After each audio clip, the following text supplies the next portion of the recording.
नमस्कार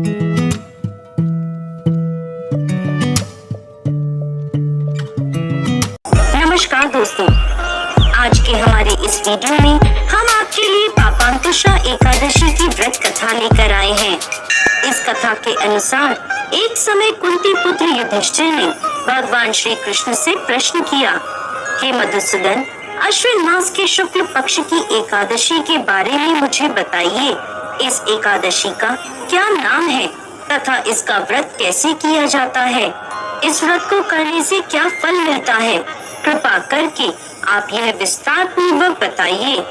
अर्जुन की उत्सुकता को शांत करने के लिए भगवान श्री कृष्ण कहते हैं, हे पांडु पुत्र, अश्विन मास के शुक्ल पक्ष की एकादशी का नाम पापांकुशा एकादशी है। यह पाप रूपी हाथी को महावत रूपी अंकुश से बांधने के कारण पापांकुशा कहलाती है।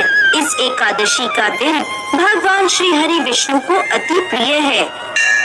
पापांकुशा एकादशी की व्रत कथा के अनुसार प्राचीन समय में विंध्य पर्वत पर क्रोधन नाम का एक बहेलिया रहा करता था। वो बहुत क्रूर था। उसने अपना सारा जीवन हिंसा, लूटपाट, झूठ बोलने, मदिरा का सेवन करने और गलत संगत में रहने जैसे सभी पाप कर्मों में बिता दिया था।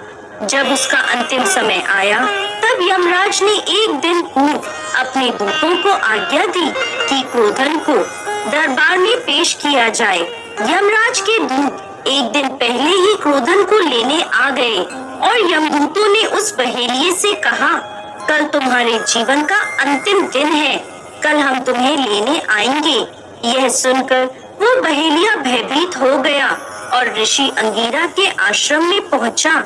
वहां उसने महर्षि अंगीरा के चरणों में गिरकर प्रार्थना करी, हे ऋषिवर, हे मुनिवर, मैंने अपना समस्त जीवन हिंसा, लूटपाट, झूठ बोलने, मदिरा सेवन करने तथा गलत संगत में बिता दिया। कृपा करके आप मुझे कोई ऐसा उपाय बताएं जिससे मेरे समस्त पाप नष्ट हो जाएं और मुझे मोक्ष की प्राप्ति हो जाए। इस प्रकार बहेलिया के अनुग्रह करने पर महर्षि अंगीरा ने प्रसन्न होकर उसे अश्विन शुक्ल पक्ष की पापांकुशा एकादशी का विधि पूर्वक व्रत करने को कहा तथा श्री हरि विष्णु के पूजन का विधान बताया।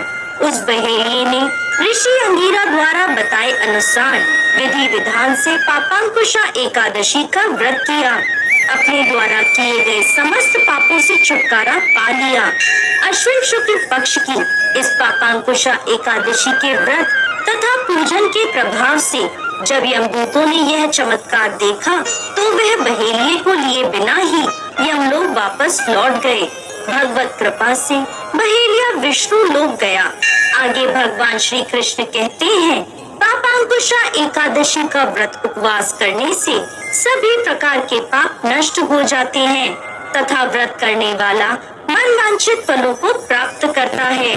इस एकादशी के दिन भगवान श्री हरि विष्णु तपस्या करने से प्राप्त होता है।